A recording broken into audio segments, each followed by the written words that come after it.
Hello everyone, कैसे हैं आप सभी। आई होप आप सभी बहुत अच्छे होंगे। और हम आपको थोड़ा सा बैकड्रॉप दे देते हैं इस वीडियो को शुरू करने से पहले। देखिए, हमने इस वीडियो से पहले 1 से लेकर के 129 तक के जो प्रोविजंस हैं उनको प्लेलिस्ट में कवर कर दिया है। आप जा के वहाँ पर देख सकते हैं। अब बात आती है 130 की, तो 130 को हम इस सेक्शन में डील कर रहे हैं, ठीक है। सो जो सेक्शन 130 है ये बात करता है ऑर्डर टू शो कॉज, ठीक है। सो बेसिकली जब हम सेक्शन 126, 127, 128 और 129 के बारे में बात कर रहे थे, जहाँ पर मैजिस्ट्रेट कहता है क्यों ना आपसे एक बॉन्ड साइन करवा लिया जाए, बॉन्ड भरवा लिया जाए फॉर 3 and 1 year। मिक्स था, किसी में 3 ईयर था, किसी में 1 ईयर था, ठीक है। सो बेसिकली अगर जब भी मैजिस्ट्रेट ऐसा डिसाइड कर लेता है और शो कॉज नोटिस भेजता है, देखो शो कॉज नोटिस मतलब कारण बताओ कि आपको क्यों ना आपसे बॉन्ड भरवाया जाए। अब हम बात कर रहे हैं इस ऑर्डर के बारे में। तो जब भी ये ऑर्डर जाएगा ये हमेशा रिटन फॉर्म में जाएगा, ठीक है। कोई भी ओरल डायरेक्शन नहीं होंगे। अब बात होती है ये जो शो कॉज का ऑर्डर होता है, इस पर्टिकुलर ऑर्डर में या नोटिस में क्या चीज़ें होंगी। देखिए, रिटन फॉर्म में होगा, अभी हमने देखा। इसमें स्पेसिफाई किया जाएगा कि भाई सब्सटेंस क्या है, आपको क्या इन्फॉर्मेशन रिसीव हुई है, बॉन्ड का अमाउंट क्या होगा, कितने रुपए के लिए भरना है, पीरियड क्या होगा, कितने टाइम के लिए भरना है, और कितनी श्योरिटीज़ लगेंगी आपको, ठीक है। और वहाँ पर ये भी देखा जाएगा कि जो श्योरिटीज़ हैं वो उनकी फिटनेस और उनकी सफिशिएंसी कि वो आगे चलकर काम आएगी भी कि नहीं आएंगी। तो ये सारी चीज़ें पहले ही इंश्योर कर ली जाएंगी। इसके बाद आता है नेक्स्ट हमारा सेक्शन 131। सेक्शन 131 में हम बात करते हैं when person is present, if person present is in court. मान लीजिए कोर्ट में हियरिंग चल रही है, ठीक है, और जो व्यक्ति जिसके बारे में हम बात कर रहे हैं कि भाई उस व्यक्ति को हम बॉन्ड भरवा लें या ऐसा कुछ ऑर्डर कर दें और वो प्रेजेंट है कहाँ पर, कोर्ट में। अगर वो व्यक्ति ऑलरेडी कोर्ट में प्रेजेंट है तो जो ऑर्डर होगा इस चीज़ का उसको पढ़ करके सुनाया जाएगा, उसको एक्सप्लेन किया जाएगा अगर वो चाहता है तो, ठीक है। ये क्या है, नेचुरल जस्टिस का फॉर्मूला यहाँ पर फॉलो हो रहा है।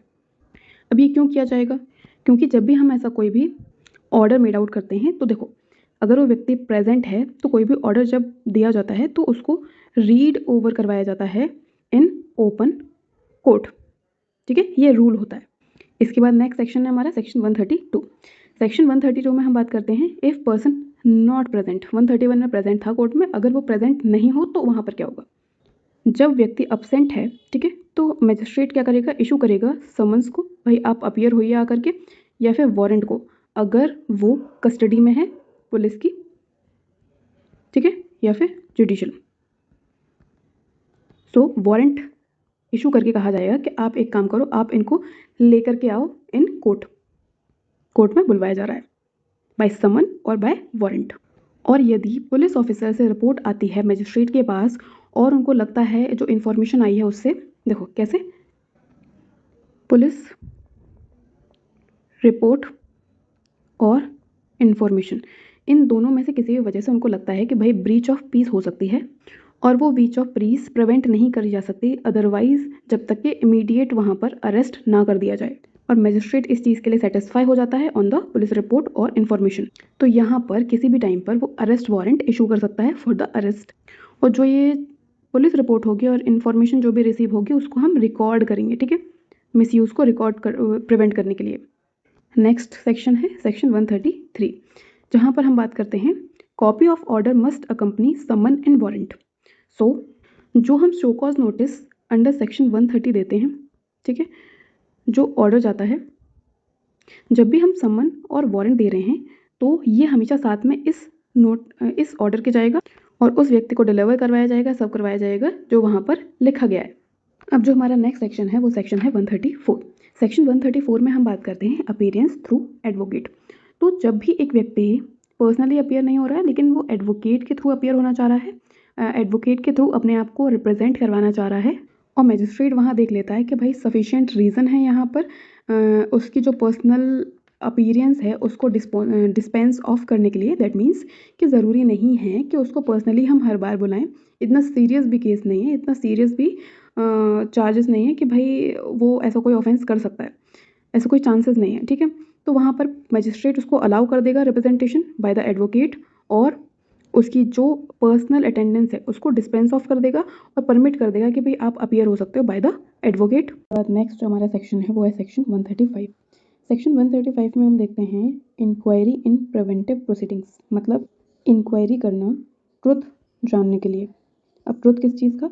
जो इन्फॉर्मेशन आ रही है मैजिस्ट्रेट के पास, ये जो व्यक्ति है ये ऐसा कोई ऑफेंस कर सकता है, सारी चीज़ें कर सकता है, तो उस इन्फॉर्मेशन की क्या ऑथेंटिक है या नहीं है, ऑथेंटिसिटी देखने के लिए, ये सारी चीज़ें देखने के लिए इंक्वायरी होती है। सो देखिए, magistrate must conduct inquiry when inquiry begins, जब भी इंक्वायरी बिगिन होगी तो एक जो ऑर्डर बनाया जाता है 130 में, रीड एंड एक्सप्लेन किया जाता है, पर्सन को अपीयर करवाया जाता है बाय समन और बाय वारंट। तब वहाँ पर मजिस्ट्रेट इंक्वायर करेगा कि भाई इन्फॉर्मेशन की जो सच्चाई थी वो क्या थी, और वहीं पर अगर वो चाहे ज़रूरी हो एविडेंसेस को भी ले सकता है।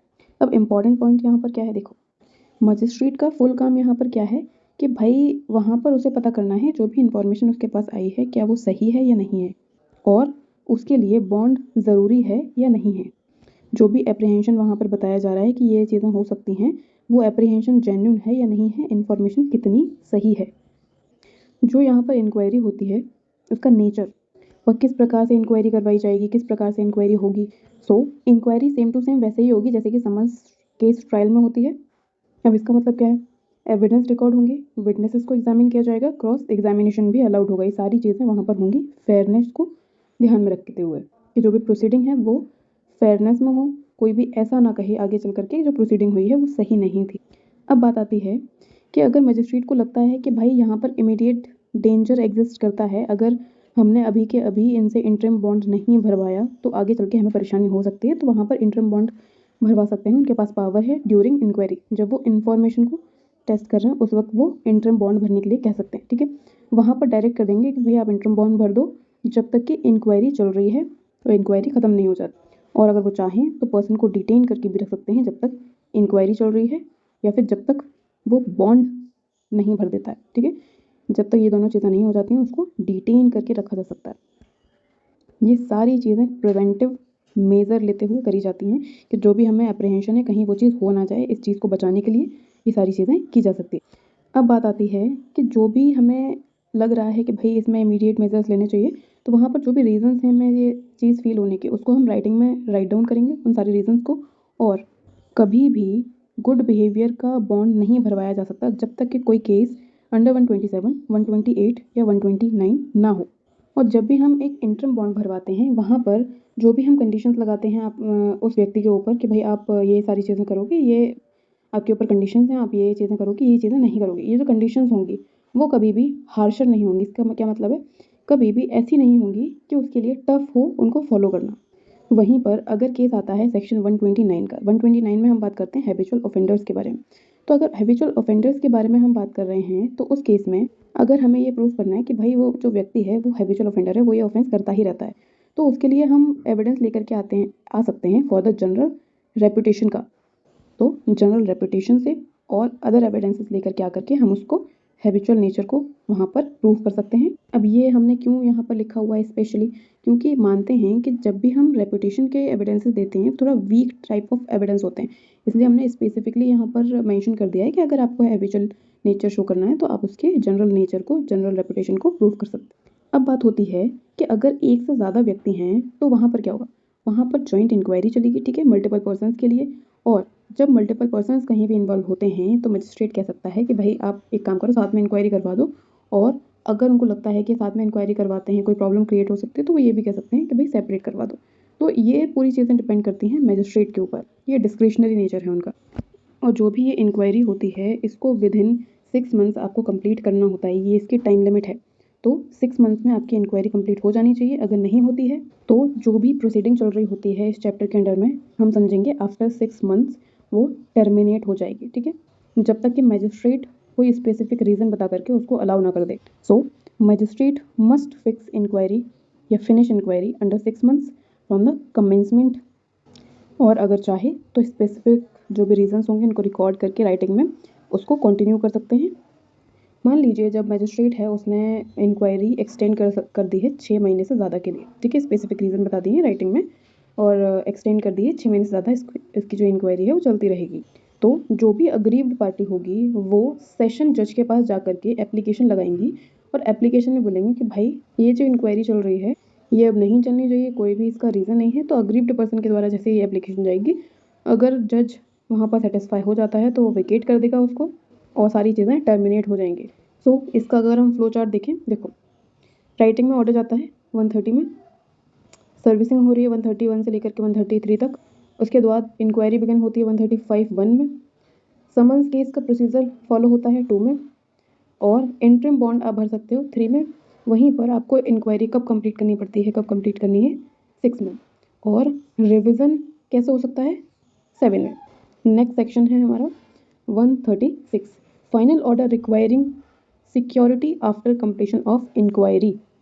जब इंक्वायरी होती है और इंक्वायरी के बाद ये प्रूव हो जाता है कि भाई यहाँ पर ज़रूरी है पीस मेंटेन करने के लिए और गुड बिहेवियर मेंटेन करने के लिए कि आप वहाँ पर जो बॉन्ड है उस व्यक्ति से भरवा लो, ठीक है।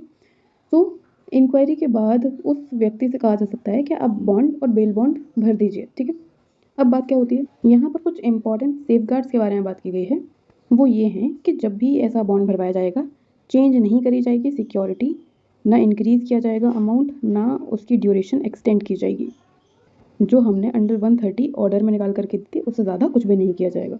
और जो बॉन्ड में जो भी हम अमाउंट भरते हैं कि इस अमाउंट के लिए आप बाउंड हैं और आपको ये सारी चीज़ें नहीं करनी है, तो जो बॉन्ड होगा वो उसमें जो भी अमाउंट होगा वो एक्सेसिव नहीं होगा, ठीक है, लेकिन रीज़नेबल होगा।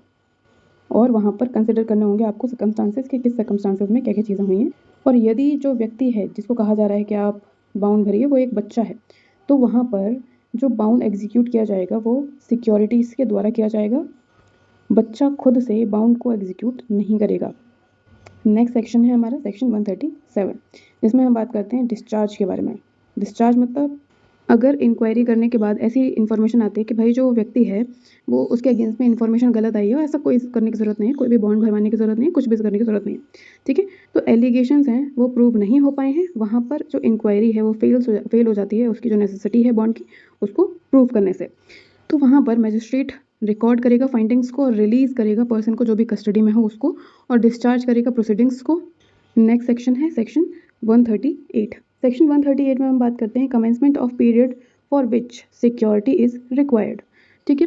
सो हमने देखा है यहाँ पर कि 3 ईयर्स के लिए, कहीं पर 1 ईयर के लिए सिक्योरिटी आप ले सकते हो, बाउंड कर सकते हो, ठीक है। अब बात होती है ये जो पीरियड है शुरू कब होगा। सो यहाँ पर 2 सिचुएशंस हैं, देखो, if person is इम्प्रेजेंट at the time of order, अगर व्यक्ति जो है वो जेल में था, ठीक है, जब ये ऑर्डर आया उस वक्त। सो जैसे ही इम्प्रिजनमेंट एंड होगी वैसे ही आपका बॉन्ड का जो पीरियड है वो स्टार्ट हो जाएगा। और अगर कोई दूसरा केस है जैसे कि व्यक्ति जेल में नहीं है, सो जिस डेट पर वो ऑर्डर बनाया जाएगा, वो ऑर्डर फ्रेम होगा, वहाँ से अगर मजिस्ट्रेट चाहे तो वो कोई और डेट भी फिक्स कर सकता है उस डेट से, ठीक है। इसमें आपके पास 2 ऑप्शन है। इसके बाद है section 139, contents of bond. What does bond bind person to, bond must be bind person to. अब इन दोनों चीज़ों से क्या मतलब है, जो हम बॉन्ड भरवा रहे हैं व्यक्ति से, हम उससे क्यों भरवा रहे हैं, हम क्यों बाउंड करना चाह रहे हैं उसको, हम उसको बाउंड कर रहे हैं to maintain the peace in the society और गुड बिहेवियर सोसाइटी में मेंटेन करने के लिए। कहाँ पे, सोसाइटी में। और यदि इसको करने के बाद भी कोई व्यक्ति कमिट कर देता है उस ऑफेंस को, अटेम्प्ट करता है या फिर अबेटमेंट करता है उन ऑफेंसेस का, तो समझा जाएगा कि यहाँ पर उस बॉन्ड का ब्रीच हो चुका है। अब बात होती है कि भाई ब्रीच से हमारा यहाँ पर क्या मतलब है। ब्रीच का मतलब है कि जो व्यक्ति है उसने कोई ना कोई ऑफेंस कमिट कर दिया है, ठीक है, जो कि ये ज़रूरी नहीं है कि उसी लोकल एरिया में हो, कहीं भी अगर वो ऑफेंस कमिट करता है तो समझा जाएगा कि उसने ब्रीच कर दिया है। इसके बाद नेक्स्ट सेक्शन है हमारा सेक्शन 140, जिसमें हम बात करते हैं पावर टू रिजेक्ट श्योरिटीज़ के बारे में। सो जो मजिस्ट्रेट है वो रिफ्यूज़ कर सकता है कभी भी एक्सेप्ट करने से श्योरिटी को, और अगर उसने एक्सेप्ट कर लिया है पहले से तो रिजेक्ट कर सकता है उसको, ठीक है, या फिर रिफ्यूज़ कर देगा या फिर रिजेक्ट कर देगा, 2 चीज़ें उसके पास, 2 ऑप्शन है, वो कर सकता है। अब बात होती है कि क्यों करेगा मजिस्ट्रेट, वो ऐसा इसलिए कर सकता है कि जो भी उसने श्योरिटी को एक्सेप्ट किया था या फिर वो उसके पास आए थे उनको रिफ्यूज़ कर दिया था, उसको लगता है कि जो श्योरिटी है वो एक अनफिट पर्सन है। क्या है, अनफिट पर्सन है, और वो जो भी यहाँ पर चीज़ें हो रही हैं उसके लिए सही नहीं है, वो फाइनेंशियली एड नहीं कर पाएगा, रिलायबल नहीं है, तो वहाँ पर वो रिजेक्ट कर देगा। इसका मतलब क्या हुआ, इसका मतलब ये हुआ कि मजिस्ट्रेट हमेशा श्योरिटीज़ को बहुत अच्छे से चेक करते हैं। सो अब इसके सेफगार्ड के लिए हमेशा यहाँ पर इंक्वायरी करी जाएगी, इंक्वायरी मैंडेटरी है, ठीक है। Before rejecting the surety magistrate must hold inquiry on oath. Magistrate जो है वो इंक्वायरी होल्ड करेगा जब भी उसे रिजेक्ट करनी होगी, ठीक है, और चाहे तो सबॉर्डिनेट मजिस्ट्रेट से भी वो इंक्वायरी करवा सकता है। और जब ऐसा उसे लगता है कि उसे रिजेक्ट करना चाहिए, उसके पहले वो नोटिस देगा श्योरिटी को और उस व्यक्ति को जो कि श्योरिटी लेकर के आया था, और जो उनके एविडेंसेस होंगे वहाँ पर रिकॉर्ड किए जाएंगे। और यदि वो रिजेक्ट कर देता है श्योरिटी को तो वहाँ पर उसके जो भी रीजंस हैं वो रिकॉर्ड होंगे। समन्स और वारंट दे करके उस पर्सन को बुलाया जाएगा जो लेकर के आया था श्योरिटी को, जिससे इंश्योर किया जाएगा कि भाई जो पर्सन बाउंड है वो वहाँ पर अपीयर हो जाए कोर्ट में। इसमें हम इतने ही सेक्शन कवर करेंगे। इसके बाद जो 141 से है वो हम अगले वीडियो में देखेंगे। तो आपको यहाँ तक का वीडियो कैसा लगा है बताइएगा। अगर आपको वीडियो अच्छा लगा है तो वीडियो को लाइक कीजिए, और आपका जो भी सजेशन है या जो भी क्वेश्चन है वो आप कमेंट सेक्शन में पूछ सकते हैं। साथ ही में बताइए कि आपको वीडियो कैसा लगा है।